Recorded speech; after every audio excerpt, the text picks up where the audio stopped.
CEO of UniversalGiving, an award-winning nonprofit organization helping people to volunteer with top-performing vetted organizations all over the world.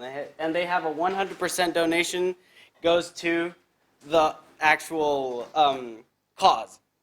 All organizations are vetted with a quality model. UniversalGiving Corporate helps manage global CSR for companies, including strategy, operations, and NGO vetting. Key clients include Cisco, Gap, BHP, Billiton, Fluor, RSF Social Finance, and Symantec. Pamela is the winner of the Jefferson Award, which is basically the Nobel Prize for community service, and has been invited to 3 social innovation events at the White House. Pamela's community service began at the age of 12. She has volunteered pretty much everywhere in microfinance in remote villages in India, crisis relief work in 2000 in El Salvador, sustainable farming in Guatemala with victim of Pol Pot's regime in Cambodia, and indigenous community preservation in Ecuador. She has a political science degree, cum laude from Duke University, and a master's in international communication at Annenberg School of Communications at USC. It's our honor and privilege to have Pamela Hawley today with us. Thank you so much. Thank you. So thank you for having me here today. And one of the things you've asked me to present on is on social entrepreneurship. And a part of it, I think, is important to talk about one's journey in social entrepreneurship. What's your story behind being a social entrepreneur? And also to be very candid about challenges. So I definitely would love questions at the end if we have time, to be able to go over any questions that way. I'm very open and transparent about it. Being a social entrepreneur is just awesome. It's exciting. It's wonderful. And also there's going to be challenges in running any kind of business or nonprofit or hybrid that you do. There's going to be challenges. And it's remiss to say that there aren't challenges. And I'm happy to disclose what they were, especially since a lot of them were ones that happened very, very early on within the start of it. And if you have a lot of challenges starting up an organization, it's already, challenged to do it. So we can kind of go over what some of those challenges are too. It's one of the biggest criticisms I got as a speaker about a year ago is it sounds so easy, oh, you're so lucky. And I had to then revamp my entire presentation and say, yes, I love what I do. And it has been amazing, but here are the slides on boom, boom, boom, which you'll see today of what has been challenging in part of my pathway. Only then to go back to the joy of being a social entrepreneur. Because as with anything in life, there's positive and challenges. There aren't problems, they're just challenges. Those things in front of you are there to help you realize, okay, what do I need to overcome this? There is not a problem. You'll get kicked out of the UniversalGiving office if you talk about a problem. It's only got to be a challenge. So in starting off, I do want to put a little bit of a caveat here. There are going to be some challenging things that I talk about internationally. I just want you to be aware of that, just so that you're aware about some of the experiences that drove me to start UniversalGiving. And then one final note, I am a Dookie, as you heard, but I got into Stanford and Duke, and it was the most tearing decisions I ever made between the 2 schools, so I'm so honored to come back here.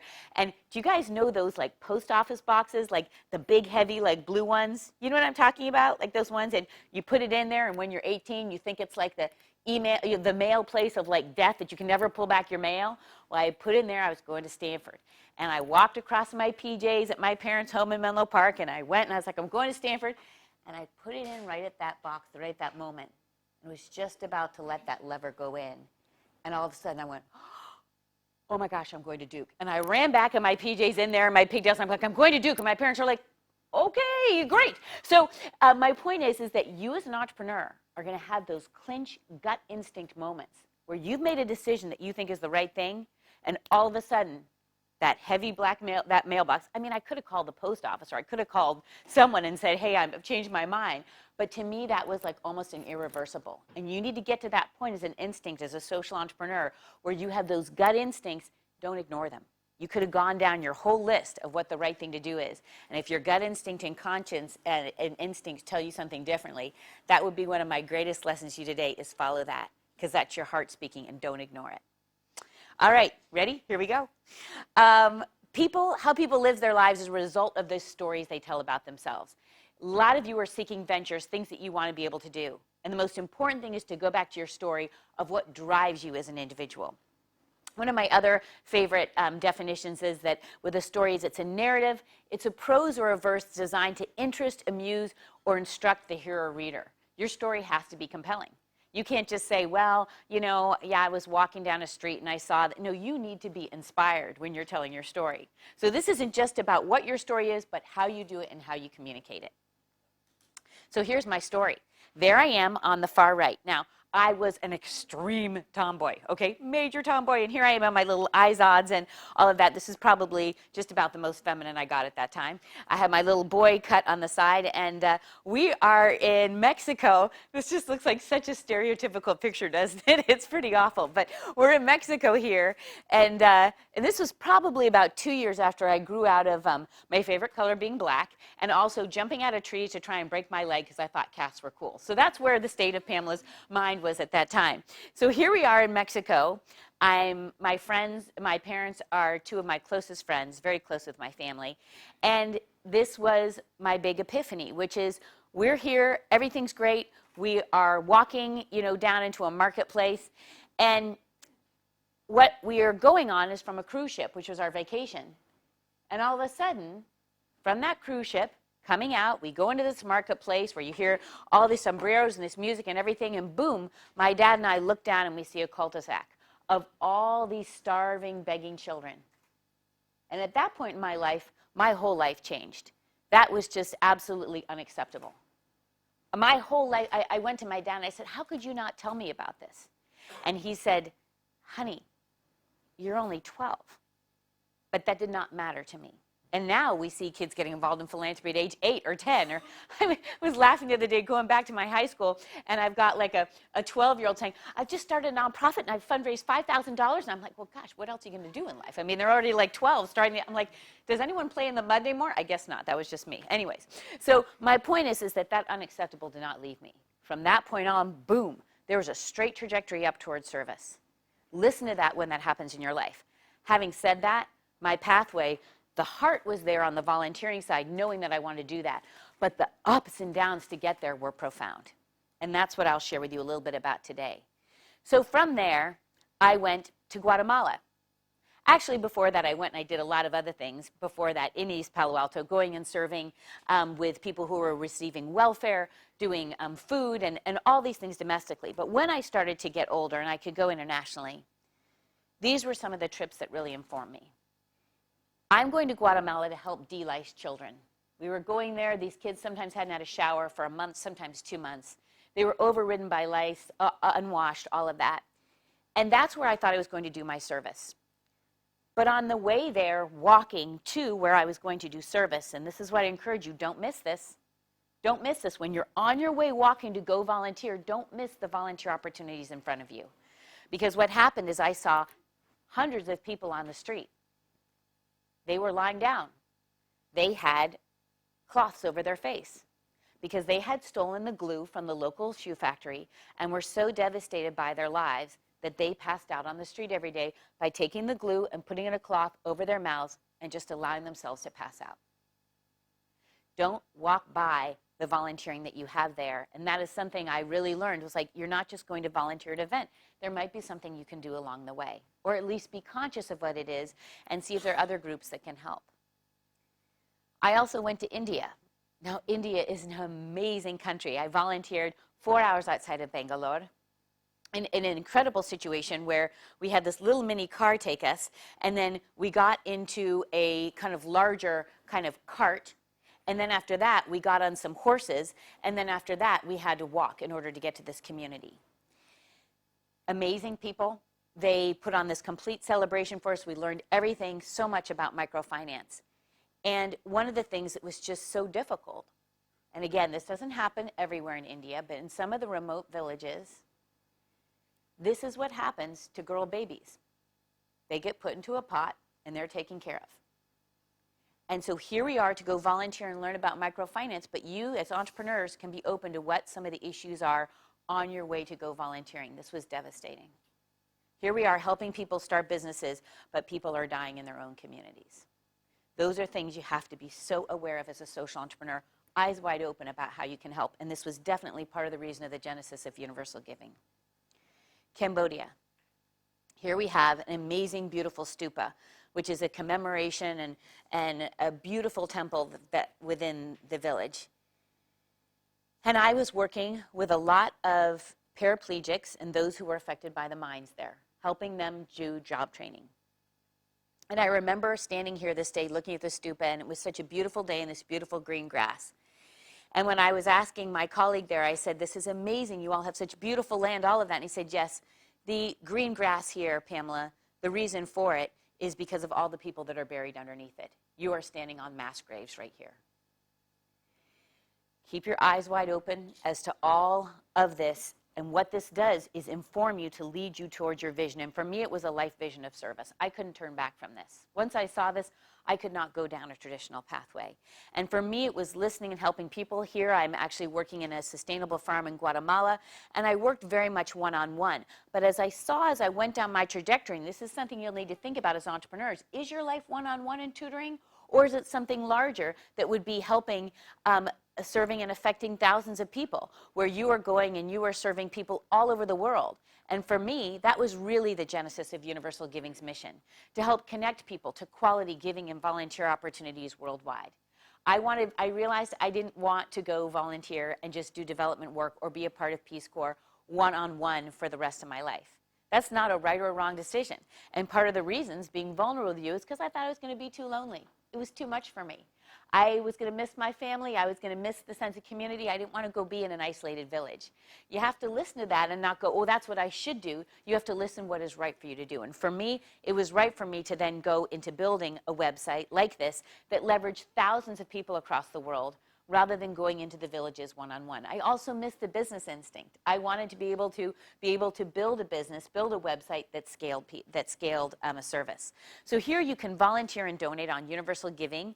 We also go into crisis giving, so you can actually go in and donate for crises, and we help fund those organizations.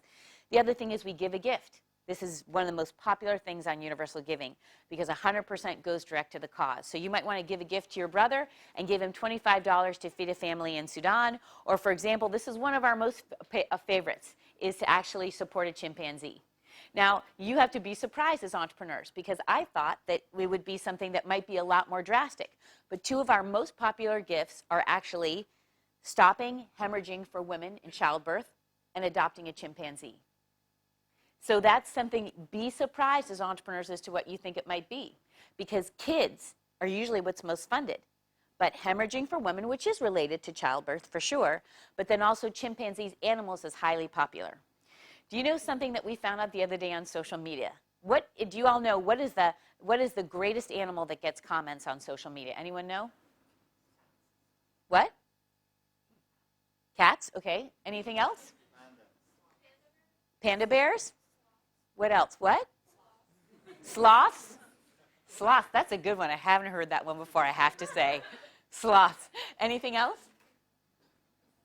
Pandas by 25%. Ding, ding, who got that? Okay, good. I've got a prize for you afterwards. I'm just kidding. I don't have one. You know what? That's a good idea. Next time, I'm going to go buy like a little panda and bring it. That's good. I like that. Pandas by 25%. And in fact, the article was telling this too. I'll have to find out where it was, and I'll get it for you all. But they were saying, don't even try and go secondarily with dogs, because anything even panda-like, like panda-like movies, anything like that. So now Universal Giving has this whole social media campaign we're about to put up on pandas that will drive them to animals on our site and to try and do that, because it's a smart thing to do marketing-wise to help increase giving and volunteering. As long as it's as ethical, we'll do it. But those are the kind of things I encourage you as entrepreneurs, be surprised. Don't take things for granted that you think would just be the norm, and be watchful of that. So chimpanzees, I always think about that. Fund a project. This is something that's longer term. Clean up a certain portion of a river or build a well. Give a gift is more like a one-shot that can be done very quickly. This is something that's much longer. And then finally, so this might be fund someone's education. You might do it for 6 months or something that's longer. And then finally, give a gift certificate. This, again, is very popular in the sense that people want to make their own decision. So it's something that you can give a gift certificate to someone, and they can do that on Universal Giving. They choose what they give it to a friend, an employee, a family member, and you can do that anywhere across the world. This one is very popular because Universal Giving doesn't take a cut on the donation. You can raise for a cause and create a page that allows you to list, these are my favorite things for the birthday, and drive people to your page. And then people will be able to see all your favorite projects and then be able to go in And some people do it also for crises. So they might do it for a birthday, a wedding anniversary, or even their favorite things to give to for a crisis as well, too, which we've started to see recently. Now, this one's one of my favorite stories because someone created a Raise for a Cause page for a wedding. And basically, they were in Norway, and they came in, and they actually gave all of their nonprofits to a group in Brazil. This is exactly where Universal Giving is headed, where we are giving country to country all across the world, not just U.S. out, right? It's people setting up these systems all across the world. So finally, with volunteering, because we know volunteering and giving are so conjoined. So those who volunteer are much more likely to give by 2/3. And so we knew that people who were volunteering would come back and be able to give to those causes. And they often set up Raise for a Cause pages. So a lot of our volunteer opportunities have to do with HIV, with kids, with all different kinds of issues all over the world. So our unique model is that 100%. That's our tagline, give your 100%. We don't take a cut on the donation. We haven't for 10 years. We have no plans on changing that model whatsoever. It's a big outlier for us. Second, everything's vetted with our quality model. When I got back from volunteering, I had 6 stages set up for our quality model. Now, how many stages do we have? How many? How many do you think we have? Someone has to know the numerical alphabet some way. Come up with a number. 12, 24. And that, we've just introduced 3 more. There's so many different things that you do on leadership vetting, what venture capitalists do, on OFAC and terrorist lists, on vetting for whether the project is successful over the long term. So many different things that happen on the vetting front. We're now going into vetting on social media. So there's all these different parts, some that are confidential, some not. It's trademarked, and so that we have that, it's not available publicly. We will share certain parts, but it's something that's confidential. We have 2 services of giving and volunteering. This is interesting as social entrepreneurs. For-profit, nonprofit, hybrid. We've chosen nonprofit and we've stayed with it. The reason why, it's because the best thing possible for our brand. As a nonprofit, it connotes transparency. We are give your 100%, and we don't take a cut on the donation. Those things show that it's not that we're trying to make money, but we do make money. And so we'll talk about that today, but we didn't want the making money to be a part of our brand in the sense that people felt that that was our mission. So as a nonprofit, if I ever, as a leader, need to make a decision that I am going to come in and I have to make a decision based on the mission and the heart and the soul of Universal Giving, I can do that and I can put that above making money. Otherwise, if I'm a for-profit, I felt that what I needed to do was be able to say, I'm going to have to make money first. So if I have to make a decision for some reason between spending more time one day on closing a corporate deal versus working on something on the website, I can choose our mission if I want because we're a nonprofit. If you're fully for-profit, I'm not sure you can do that. You need to be very focused on revenue as your primary objective. Not that you can't be mission-oriented, but those are some of the balances you need to think about. What is your fiduciary responsibility? Or what is your mission responsibility? Now, don't ask me what happens when you're a hybrid. I guess you're just cut in half. I don't know how you make those decisions. And then finally, our revenue with Universal Giving Corporate. Universal Giving Corporate, we create and manage CSR programs worldwide. We do strategy, operations, and NGO vetting. This generates revenue for our NGO mission. And basically, one of the key points here is our NGO vetting. So when we go into Symantec or Cisco or Levi's, we go in and we help them set up their global CSR strategy. We operate it for them. We help convene 40 different leaders across the world to help them launch their programs. We take headquarter information as well as work with local employees and make sure that they're heard on the ground. So for example, if a company comes to us and says, hey, we want to just focus on education, but what happens if every day your employees are walking by a slum? Are they only going to want to focus on education, or will they also want to help fund the people in the slum? They're going to want to do both. You have to have a balance. And so we come in and we help with that. And then we come in on the vetting model and we come in and vet all of these different aspects of the NGOs. And from that, with our clients, these are all some of the clients, not all of them, but many of them. And some of our key milestones along this way has been definitely on the corporate side. Because what you do is you look at it, you've got to constantly balance between the two of them. You've got one public service, even though we're not a hybrid, we're a hybrid in our services. You have a public website that helps people donate and volunteer. And then you've got a corporate service where you're consulting on global CSR. And that money from the global CSR feeds in to help with the nonprofit. And so it generates revenue. We are last month we were cash flow positive. So there are times where that way, usually it wavers anywhere between 60 and 120%, depending on how much revenue we do each month. So we have times where we don't need foundation funding, but other times when we need to do it anyways in order to maintain our nonprofit status. Obviously, the more that we can do that, the more countries we can go into. We're in 100 countries. We need to get into 93 more countries and territories. So when people say, oh, you're cash flow positive, you're fine, that's only from a fiscal perspective. That's not from a mission perspective. That doesn't mean we're done with our mission. So we need more cash and revenue to be able to come in and to expand into other areas. So some of our key milestones here are the Jefferson Award. We've been featured on CBS, Oprah.com, Businessweek, Fox, White House, Ernst & Young. We've done 15,000 volunteers and then $24 million worth of volunteer hours. So these are volunteers that we're only capturing their 2-week volunteer trips. We're not even capturing the fact that they stay longer, that they brought friends, that they came back and raised for a cause. So there's a lot of information we're not capturing. We actually went very conservative with this. So on our team, this I think is one of the most important things you'll ever do as a social entrepreneur. Building that team is so critical, and how you choose to build it is very important as well. So here, we're 50 people, 70% are interns and returnees. Why do we do this? Why do we do this? Why don't we just hire outright?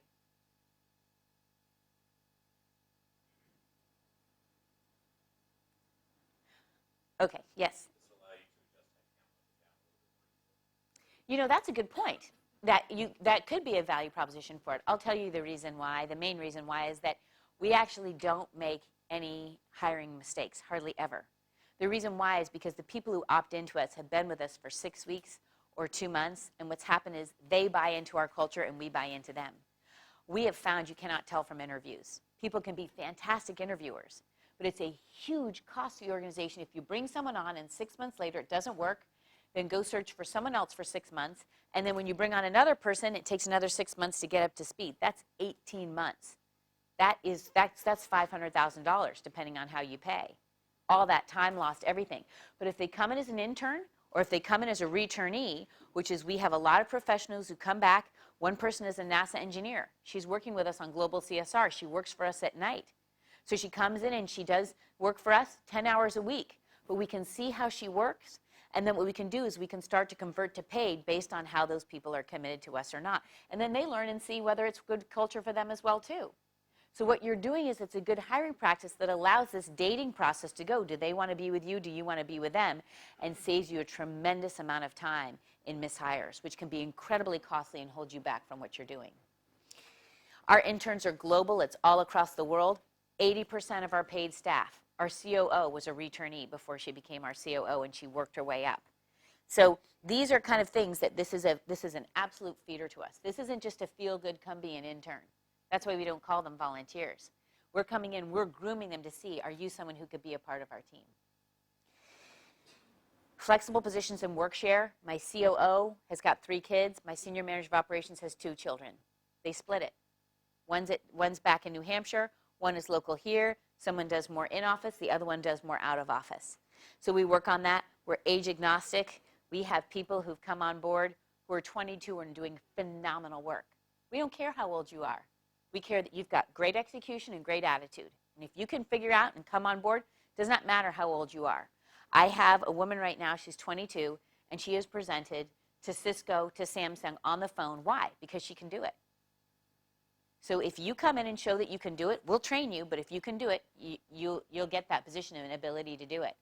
There are 30 and 40-year-olds that can't do it. So I encourage you, be age agnostic. Do not be held to the fact that this person doesn't have experience. Give them the experience. Do that. Get on the phone with them and train them, and then say, okay, you're going to present this small portion of it, and then if they do well, then keep allowing them to do it. It's amazing if you put that belief in people, how much they'll rise to that challenge. Our team is in-office and virtual. We have a globally diverse workforce. We represent more than 28 countries across the world, and we also have a network of Universal Giving ambassadors all over the world. People contact us from different countries. People are out of work a lot in the continent of Africa, and they say, how can we help? They're helping us on social media. People that we've never even met, and they find out about us. So we use those ambassadors to help spread the word. So we are basically this go-to site in quality giving and volunteering across the world, really getting to some of the most remote local NGOs that we can. And this is where we want to create this world where giving and volunteering is a natural part of everyday life. The way we look at it is that it should be as natural as you being on your cell phone. If it's that important to you to text, it's that important to give $5 a day. There's no reason why you can't do that. And so we look at that and say, at some point, we hope that giving and volunteering is so natural, you pay your cell phone bill, you have a cup of coffee, and you give. And that's just what life should be like. It's not even a question as to whether you volunteer or not. And I will tell you, I won the Volunteer Service Award in my high school. Now I think that might be very competitive. I think, first of all, people didn't even know what it was, and I don't think anyone else wanted it. So I think things have changed a lot, now where we see people need to have it on your resume. Okay, so all this looks really great. Looks super clear, super easy. But on the way, I had a midlife crisis. And my midlife crisis happened to happen at age 25. The same time with my dad. My dad and I went through our midlife crisis at the same time. I'm not kidding. All right, so here we go. I left 4 jobs in 4 years. I was out of work for a year because of recession. I worked as an unpaid executive assistant because a businessman didn't think I deserved to be paid. I worked as a step aerobics instructor, counseled recovering alcoholics on Skid Row, and was fired as a waitress in Venice Beach. Does anyone want to know why I was fired as a waitress in Venice Beach? You want to guess why? Come on, you guys, you got to guess. Like, what could I have done wrong? I'm a pretty nice person. Well, I'll tell you why. And it's embarrassing. But why did I want to be a waitress? Anyone know why I wanted to be a waitress? What? Cash tips. Okay, that's a good point, but it wasn't. Okay, anyone else? Okay, that's another good point, but it wasn't that either. Okay, anything else? Those are both good. I wanted to because I thought it was such a great way to serve. I love people who serve, and I thought that would be so neat. Meals are so important to be able to serve meals to people. But you want to see what it was like for me? This is me. That guy fired me so quickly it wasn't even funny. Forget the 2 hands. I'm like carrying it with 2, no, this was 2 hands, 1 plate, okay? I shook, which is so funny because now I do acting and I perform improv on the side. My hand shook, you guys. It was so awful. I could not get the food. I just thought I was going to be like Lucille Ball and like there'd be cream puffs all over. I just was so afraid. And the guy was French and I spoke French and his words were not kind. And I was out of there and I just was one more thing that was just rocked me to the ground. This is coming out of Duke. I was cum laude out of Duke. And at that time, there was not a pathway in social entrepreneurship. And basically what happened was that most of my friends were doctors and lawyers and MBAs. And for the first 4 years, my friends were like, what is it that you're doing again? Okay, and Pammy's changed jobs again, and oh, there she goes again. I remember my sister at one point said, in kind of a high-pitched voice, I know it's all going to come together someday. It was very sweet. And she was right. It's kind of how my life works sometimes. It's kind of like, and then all of a sudden it all comes together. Did you like the sound effects? No one liked those. Okay. So, I share that with you. I don't really like this slide. I really don't, because I don't think it's positive, but it's real. And that's why I got really, really criticized as a speaker. It was all too seamless. It was all, like, where's the challenge? It's just easy for you. I wish my life was easy as yours. It wasn't easy. I was devastated. I was just so, what am I going to do? What am I going to do? And I just literally then went into another slide. I started a business and it didn't get off the ground. Devastating. I was 24 years old. Full business plan, everything. Turned down by a PR firm because I didn't have an internship. I got the internship at Chiat Day. I took it away as a 24-year-old from like an 18-year-old. I was there for 7 days, called back the PR firm, and the PR firm accepted me because I had an internship for 7 days. Okay, no comment. I should probably blot out that ad firm. Okay, I went to an ad firm, and since this is being filmed, too late. Okay, good lesson for me. Guess they're going to be a corporate client tomorrow, right? Okay. Masters in Communications. Here is where this was starting, where it started to turn. because I went internationally and I'm going to leave school and I'm going to go abroad and go do this abroad. And I started to get more involved internationally. This was starting to be more of a turning point. I focused on broadcast journalism because I wanted to change the tenor of media news. Now you see social responsible journalism, but back then you didn't. So this was something where it was starting to turn, but in that situation, what happened is I was told I would never make it due to my values and because of the fact that all that really mattered was eye candy. And Eric, who's now at ABC, came back and goes, oh gosh, Pamela, is this another story about deaf people? Is this another story about people who are handicapped or disabled or all of this? Because look, we need to cover things that people are going to watch. But now more and more people will watch this socially responsible TV, whereas back in my day, that wasn't the case. So I had to make a decision. He's like, are you going to sell your soul and go cover all these murders that you don't want to cover? I don't have a problem covering murders, but I want to cover it with solution-oriented.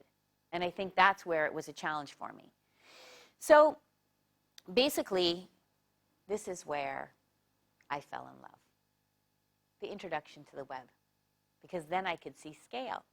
And I could see that dreams could take place. And this is where for me, I was like, oh, wow. Because we could get and reach so many people. This is from one of my interns. I think she's great. And I love her visuals. She's super. Oh, this is so funny. She's like, you don't even see what I've done today. I'm like, you're right. Surprise me. That's hilarious. I'm going to tell her I like that. So part of these slides I purposely don't see, so my reactions are authentic. I use part of improv in my presentations where I say, don't show me these slides because I want to keep that flow and I don't ever want to become a cement presenter. You know, those people who just know their whole script. So sometimes my stomach does churn because I actually don't know what's coming next. Okay, this is going to be fun. There's a couple more of them coming up. Challenges to starting Universal Giving. So you saw the challenges of my personal life, right? You saw that kind of midlife crisis. Here, challenges to starting Universal Giving. Worked out of home for 2 years without pay. I used $80,000 of my own, not salary, this is actually my savings to launch. I knew being in Silicon Valley, you need to show that you're in the game. And part of that is by your time, it is by your funds, by your resources. It's your responsibility as well to get people galvanized around what you do. Get volunteers. I don't care if you're for-profit. You can get volunteers to galvanize around you too. Show that. And I had to fight a lawsuit regarding our name. It affected national foundation funding. It was a huge distraction. And this is just was bombarded for me. It was just like, I felt like all these things were coming towards me. And it was all this mix of like challenges, and yet at the same time, you will not give up. And why did I do this? And no, and I was scared. In fact, in my room, I was in a very small room, and I had a huge whiteboard. And every morning I woke up, not to birds chirping or to the sunlight, but a huge whiteboard that was in big black letters, very not my personality. And I said, you will not give up.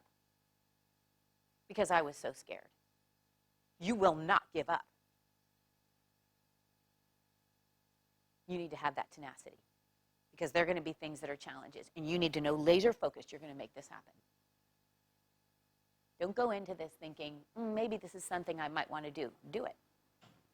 And I had to scare myself so badly into that, say, you will not give up on this, no matter how hard it was each day.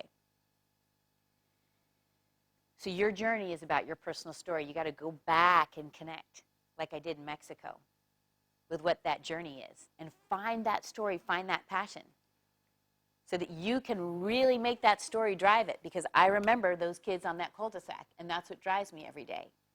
That and the fact of just not giving up. And it comes with challenges, and they're okay, because it's not just about becoming stronger, it's about helping other people. So there I did it. I presented not just the positive, but also the challenges. Was that challenging enough? I think it was challenging enough. I'm not going to ask your questions and feedback on that. It was challenging enough. It was challenging enough for me to relive that with you right now, okay?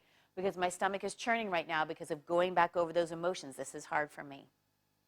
Because I'm a really happy person right now, and I just went back. That was my personal story. That was how hard it was, okay? During that time, this will be another good slide, I ran 4 marathons without training, and here's why. Every time I faced a challenge that I was really, really tough, I was like, if you can make it through this marathon without training, I made it this one step, this one step, this one step. I realized your only reason you won't finish that marathon is if you decided to not take that next step. It's the only reason. And I went over my gratitudes and all of that, and my deal with myself is you don't ever stop. So I didn't stop. And I kept taking one step, and every time I did those marathons, I was like, okay, if I can get through that, let me tell you, your body doesn't like it. My body totally overheated. I was like a red tomato by the time I got done. I was like total thermostat or whatever you call it, something like that. Oh, that's the measure of the weather. No, not the weather, if you're thinking. No, I was like a heating blanket. But the point is, there may be times when you need to find other analogies or other things to help you get through a challenge. And who knows what that might be for you, but use those things to inspire you. And do remember this, whether you choose to run or not. A marathon is just made up of steps. That's all it is. You do one step, you do the next. And the only time you stop is if you told yourself you're going to stop. Why'd you do that? Why? It's just a decision in your mind. Go do it. How do you want to start your journey as a social entrepreneur? Personal story, ladder, and the right building. Your personal story determines your ladder. What I mean by this is you need to figure out where you're climbing. All of us had pressure. I had pressure at Duke. Become an MBA, a lawyer, a doctor. Here's your track. Super easy. That would have been really neat, that track. But at the end of the day, you got to figure out what the point of your ladder is, and that is the ascending stages that you progress. And if you go up as an investment banker and you love to do that, great. You should do it. But if you're going up that investment banker's route and ladder because you think that's what you should do, that's not your calling. Now, if you've got loans and you figure this is the best way that you need to do it for an interim stage, then absolutely do it. There are responsibilities we have in life. Not everything is just a clear shot out. Not all of us get scholarships, or we have loans or things like that. But understand that it might be interim and not to get trapped into it. I have friends now who put all this investment into being a lawyer, and they don't want to be it. And they're good at it, but that's not what their heart is. And what happens is you start to deaden yourself, and you don't become who you're really supposed to be on this earth. You just don't. And you're depriving yourself and others from that gift. Even if it's something you do on the side. You might want to be an amazing gardener, then do it at night when you get home. It doesn't always have to be full-time, but do make sure that you do it. So where are you climbing to, and how are you growing? This is one of my favorite slides. She totally shocked me at the last presentation when she did this. I love this. Anyways, here's, whoa, no, we're not going off that yet. So here, you've got all these ways that you're growing. How are you growing? You could be Jimmy Fallon, you could be Obama, or you could be my sister on the right. She's an interior designer, and she grew up into a beautiful flower. It doesn't matter who you are, right? See, otherwise, if you don't do this, presentations are boring. You got to have things that shock people, right? Like, this isn't shock. I'm not a negative person, but whoever sees flowers on a social entrepreneurship presentation? Well, and definitely not like squiggling ones. See, this is why I love interns. I'm like, yeah, just put Ellen DeGeneres' head on it. She's like, really? I'm like, yeah, do it. Make them wiggle. Flowers are, they're moving in the wind. Okay. So here's your ladder, or here's your ladder. Or it might be a really tall one, or it might be this, and it might hurt a little, but don't worry, you're going to rebuild these rungs. So don't worry about that. It's important to choose the right building in which to choose your ladder. Maybe it's up in the sky, or it's down to earth, or it's cultural, or it's agricultural, or it's downtown, or it's South America. Look at all those buildings that you can build on. Think about that organization you want to work at. It's not just an accountant. It's what firm is an accountant. Is it a small accountancy firm, or is it an accountancy firm that's got 500 people? You have to think about what that building is you're going at. This isn't just, I want to be an accountant. This is also, what firm do I want to be at? What culture is it like? Do they work 10 hours a day? Do they work 6? All of that, right? You need to think about your ladder and your building. It's okay to change buildings. You already saw how many buildings I changed and how many ladders I changed. So I went through maybe like 16 ladders and 44 buildings. So you guys can do that too. Now we're moving more. You've heard about my story. I've been vulnerable with you about this. Let's move more into social entrepreneurship and what this means. You've got a public service from me, revenue generating service. I think this is important in the sense that you can, let's go back here a second. To me, this is the definition. There are some people that say you can just run a nonprofit and it's positive that way, and that's just how it is. But for me, you need to generate revenue to be a true social entrepreneur. You could be for-profit or nonprofit or hybrid, but unless you can monetize your service, I don't think it's true social entrepreneurship. You need to show that you are an entrepreneur and that you can monetize the value. Might not be 100%, but that's my definition. There's different definitions out there. The structure can be for-profit, socially responsible, for-profit, nonprofit, or hybrid. For me, and why this was important is growing up, I wondered why issues in Syria were on page 306 of the news rather than the front page. So for me as a social entrepreneur, that was something that I had to get out as a social entrepreneur. Why I wanted to do this, I wanted to do it because I wanted to make a lasting global difference. We already talked about the web and how important that was. For me, I needed to find a product that I loved to sell. So these are all my reasons kind of behind social entrepreneurship. I was willing to be a salesperson, but I wanted to sell solving global poverty. So you might use sales, but just think about what you're selling. I had a need to be efficient and effective, and I also wanted to create a model that could be a model for other social entrepreneurs. So I think you have to think about this. What are your reasons why, for me being a social entrepreneur, these were my major reasons. So why universal giving? For me, this is one of her new ones. Wow, that's an attractive woman. Loved what I learned in leadership for the first 3 years at Universal Giving. My brain felt like I was exploding. I had been COO and operations at Volunteer Match before.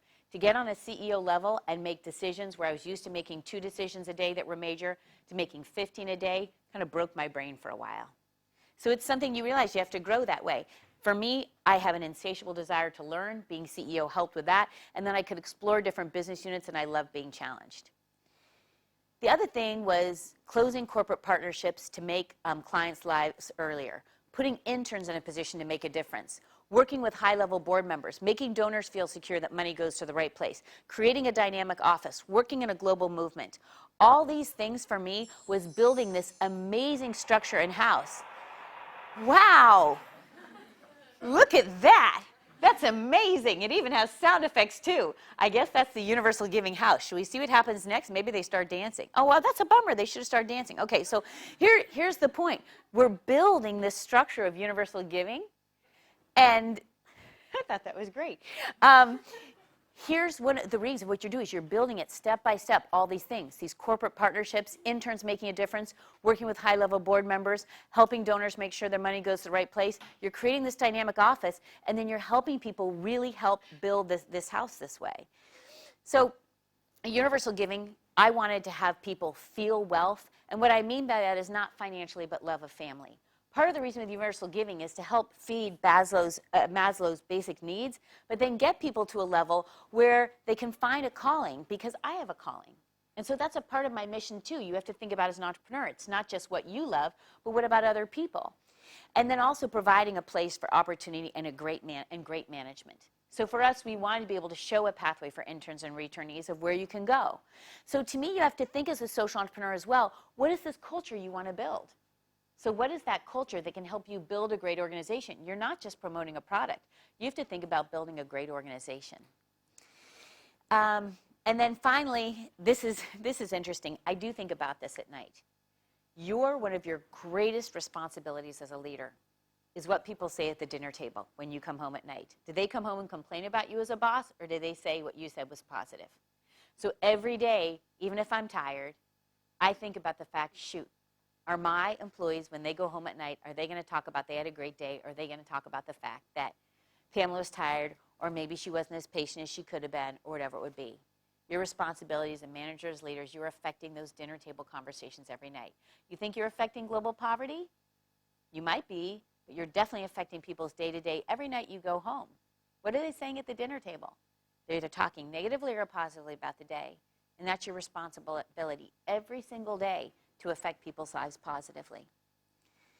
So it still won't be a smooth ride. Challenges you may face, revenue goes down, you don't make your targets, you disappoint people like the board or a funder who believes results should be different, team members you love who leave.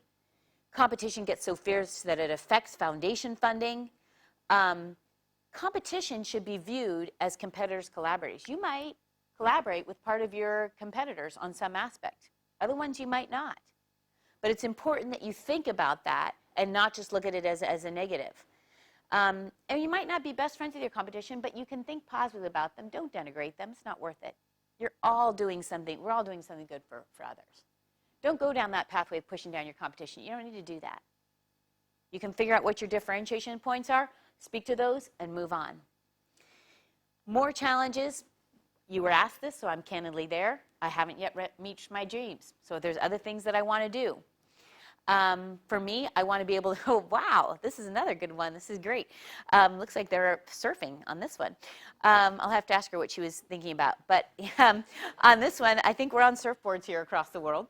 And I haven't yet reached my dream because I want to be able to connect people all over the world. And that's what I want to be able to do. And so with Universal Giving, we're in 100 countries. We've got 96 other countries and territories, and they're hard. Because I want, heart of heart, to get into Syria and to get into Iran and all those places now. And it's going to take a lot more money and a lot more time to be able to do that. The elements of social entrepreneurship, what do I need to overcome these challenges? You need a team, you need to light it up, and you need to build it, and you need to run. And what I mean by that is one of the most important things you ever do is your team. Who are the right people you get on your bus? As a team for a social entrepreneur, you need to have your family, your team. You need to have unaffiliated advisors, people who are not involved with your team at all. That's very, very important as well. People who are not formally involved. You need to have friends, and you need to make sure you have a board of directors and advisors. So it's both personal and professional. One thing that's important is to notice how many people help put you together. I say that I've been put together by many people because we are all helped by people. So for example, my mom, during this presentation, helped pick out my dress. My friend helped me pick out these boots. My sister helped me pick out this jacket. My nephews tell me that they think this dress looks cool. People put me together. Absolutely, they do. There's people, for example, at Universal Giving. They set up the speaking engagement. They help with presentations. They get my expenses, social media. So you have to remember to thank everyone who got you there at every point you possibly can. You think these things are about EQ and soft skills and that you're moving quickly and you don't need to thank people? No way. You need to make sure you're thanking people all the time. You think this is something you don't need to know as a social entrepreneur? Anything in life, you need to be thanking people all the time because they help get you there. Most important element as a social entrepreneurship in leadership or in life is gratitude. That's the number one thing you have to think about is gratitude, because with that, it will take you everywhere. It will open up more doors. So have that gratitude and be able to focus on that as you go into your final elements of social entrepreneurs. Your team, you're lighting up, you're build it and run, get ready to go. Light it up, that's your idea. You've got to come up with a great, passionate idea. You build it step by step. You build this house. If you don't take care of it, it gets demolished. When you build that house and you build your organization, you've got to constantly refine it, otherwise it breaks down. And run. Then you got to start, and you got to midway through, you're going to be peppy, then you get really tired, then you got victory. It's going to go up and down all across, or victory might look like that. There are days when you're tired, right? There are days when it looks like victory and times when you're tired. Victory, tired. Victory, tired. Yep, that's what it's like. One more time. Ready? Victory, tired. Okay, that's enough. But remember, she didn't put that, I did it back and forth here. She's not like she put it in the 16 times. That would have been kind of crazy. That's actually would be kind of a funny trick if she did that. But remember, marry your story. Here I am, just coming out of tomboy phase, right? My favorite color being black. My dad saying, wow, I was really worried for a while. Worried about what? He's like, well, you know, you wouldn't be a girl. I'm like, okay, well, sometimes you wait for things. You have to marry your story with your calling. Go back to what it is in your heart. Find out what's in your heart and that really, really drives you in what you love to do. And live that as much as you possibly can. It's not perfect. You saw my pathway wasn't perfect. But one thing I am doing is I'm doing what I love to do. And I fought to do what I love to do. I'm so grateful for it. And it felt really hard. And so thanks for listening to me today. And I hope you enjoyed my candid presentation. Done.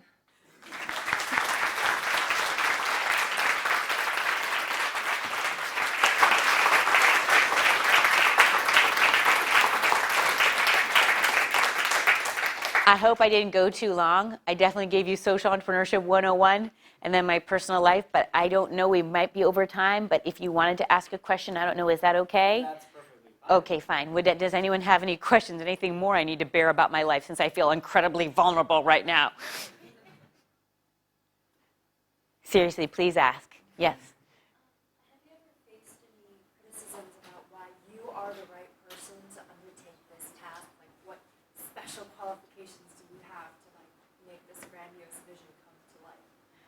Interesting. You know what I get more? I get more, probably, I've gotten this 1,000 times. Oh, I had that idea.